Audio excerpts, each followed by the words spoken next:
షాబాద్ ఘటన నిందితుడు రాజ్ కుమార్ మృతి లభ్యమైంది. కొత్తూరు మండలం పంజర్లలో రాజ్ కుమార్ మృతదేహం గుర్తించారు. పోలీసులకు స్థానికులు సమాచారం ఇచ్చారు.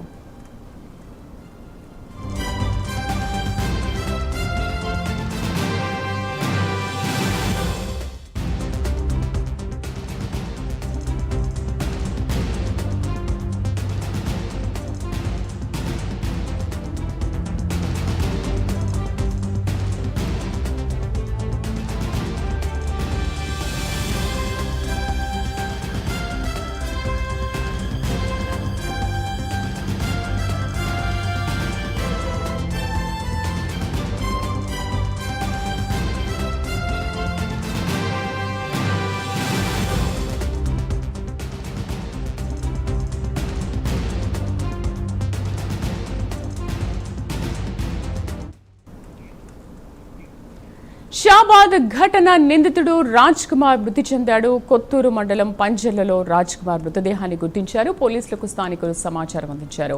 మా కరెస్పాండెంట్ నాగేంద్ర పూర్తి సమాచారం అందిస్తారు. నాగేంద్ర, కొద్దిసేపటి క్రితం అయితే 14 బృందాలతో పర్యటిస్తున్నారు. మృతదేహం అసలు రాజ్ కుమార్ కోసం వెతుకుతున్నారని చెప్పారు. అసలు ఎప్పుడు మృతి చెందాడు, స్థానికులు ఏం చెప్తున్నారు? Thank you Sridevi.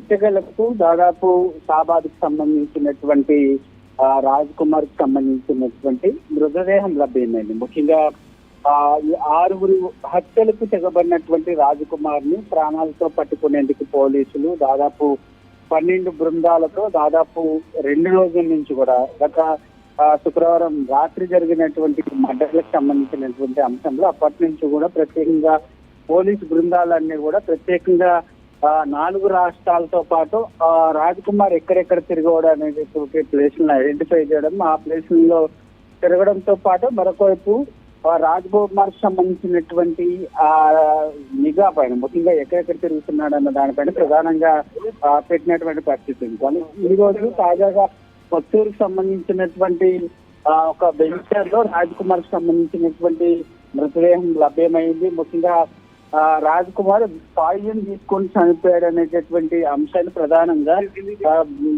పోలీసులు ధృవీకరించినటువంటి పరిస్థితి కనిపిస్తుంది. ముఖ్యంగా రాజ్ కుమార్ ఈ హత్యలకి తెగబడిన తర్వాత తను ఎక్కడికి వెళ్లకుండా చుట్టుపక్కల ఉన్నటువంటి అడవుల్లోనే సంచరించడంతో పాటు అదే విధంగా అదే సమయంలో పోలీసులు ఏ విధంగా తను అరెస్ట్ చేశారు జైలు భయంతో రాజ్ కుమార్ విషం తీసుకొని చనిపోయాడనేటటువంటి అంశం అయితే కొంత పోలీసులు స్పష్టం చేస్తున్నారు. ఎందుకంటే ఆ బాడీ లభ్యమైనటువంటి వెంచర్లో ఆ బాడీ పక్కనే ఆ పాయిజన్ తీసుకున్నటువంటి ఆనవాళ్ళు కూడా కనబడినటువంటి పరిస్థితి కనిపిస్తుంది. ముఖ్యంగా ఇప్పటి వరకు కూడా ముఖ్యంగా తెలంగాణ రాష్ట్రమంతా కూడా తెలంగాణ రాష్ట్ర ప్రజలంతా కూడా రాజ్ కుమార్ ఇక్కడ దాదాపు 2 రోజులు అయినప్పటికీ ఇప్పటివరకు ఎందుకు రాజ్ కుమార్ని పోలీసులు పట్టుకోలేకపోయారనేటటువంటి వార్తలు వినిపిస్తున్నటువంటి తరుణంలో సడన్గా ఒక కొత్తూరులో ఉన్నటువంటి వెంచర్ దగ్గర రాజ్ కుమార్కి సంబంధించినటువంటి మృతదేహం లభ్యం కావడంతో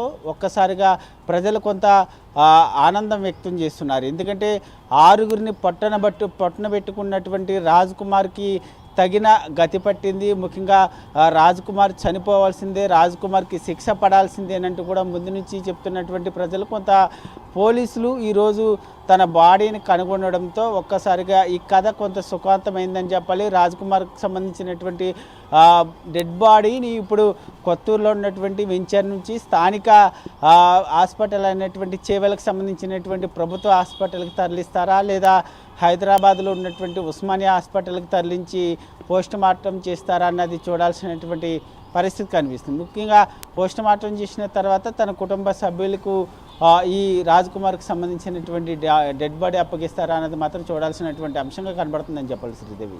అయితే అసలు మృతి చెందినట్టుగా ఎప్పుడు తెలిసింది నాగేంద్ర? ఎందుకంటే అన్ని బృందాలు కలిసి పర్యటిస్తున్నప్పటికీ కూడా ఆచూకీ లభించిన నేపథ్యంలో అంటే ఎప్పుడు వీళ్ళు పర్యటించే ఆ టైంలోనే ఆయన మృతి చెందినట్టుగా చెప్తున్నారా? ఎందుకంటే ముఖ్యంగా చుట్టుపక్కల అడవి ప్రాంతాల్లోనే రాజ్ కుమార్ తలదాచుకున్నాడు అనేటటువంటి కోణంలో ప్రధానంగా కొన్ని బృందాలు ఆ ఏరియాలో అంటే కొత్తూరు కానీ అదేవిధంగా షాబాద్కి సంబంధించినటువంటి ఏరియాలతో పాటు ఆ చుట్టుపక్కల ఉన్నటువంటి ఏరియాల్లో కొన్ని టీంలు మొన్నటి నుంచి ఎప్పుడైతే ఈ మర్డర్లు జరిగిందో ఎప్పటి నుంచి పరారులో ఉన్నాడు అప్పటి నుంచి కూడా కొన్ని టీంలు ఆ ఏరియాలో ఎతుకుతున్నటువంటి పరిస్థితి. నిన్న కూడా మనం చూడవచ్చు, ఎందుకంటే కొత్తూరుకు సంబంధించినటువంటి ఏరియాలోనే ఏదైతే ఈ రాజ్ కుమార్ టిఫిన్కి సంబంధించినటువంటి అడ్రస్ అడిగాడు, టిఫిన్ ఎక్కడ దొరుకుతుంది అనేటటువంటి అడ్రస్ని కూడా అడిగాడంటూ కూడా ఒక వ్యక్తి సమాధానం చెప్పినటువంటి పరిస్థితి కనిపిస్తుంది. ఈ నేపథ్యంలో అక్కడ ఉన్నటువంటి వెంచర్లో కూడా నిన్న కూడా దీనికి సంబంధించినటువంటి అంశంలో ఒక వార్త చక్కర్లు కొట్టింది. ముఖ్యంగా రాజ్ కుమారు పాయిజన్ తీసుకున్నాడు, పాయిజన్ తీసుకొని అతను హాస్పిటల్లో అడ్మిట్ అయ్యేటటువంటి వార్తలు కూడా చక్కర్లు కట్టాయి. కానీ ప్రస్తుతం ఈరోజు చూస్తే ఆ పోలీసులు అడవి చుట్టుపక్కల అడవులు కానీ అదేవిధంగా ఖాళీ స్థలాలు అక్కడ ఉన్నటువంటి వెంచర్లో సెర్చ్ చేసేటటువంటి సమయంలోనే కొద్దిసేపటి క్రితమే అతని బాడీని పోలీసులు గుర్తించడం జరిగింది. గుర్తించడంతో పాటు ఇతను రాజ్ కుమార్ అనేటటువంటి కోణంలో కూడా రాజ్ కుమార్కి సంబంధించినటువంటి బాడీ దగ్గర పూర్తి ఆధారాలు సేకరించిన తర్వాత మాత్రమే అతను రాజ్ కుమార్ అనేటటువంటి అంశాన్ని కూడా పోలీసులు ధృవీకరించారు. ధృవీకరించిన తర్వాత ఆయన పాయిజన్ తీసుకొని చనిపోయాడు అనేటటువంటి అంశాన్ని కూడా పోలీసులు స్పష్టం చేసినటువంటి పరిస్థితి కనిపిస్తుంది. ఆ రాజ్ కుమార్కి సంబంధించినటువంటి ఆ డెడ్ బాడీని మాత్రం ఈరోజు కొద్దిసేపటి క్రితం పోలీసులు ఆ వెంచర్లో కనుగొన్నటువంటి పరిస్థితి అయితే ఉందని చెప్పాలి Sridevi. Right Nagendra, thank you.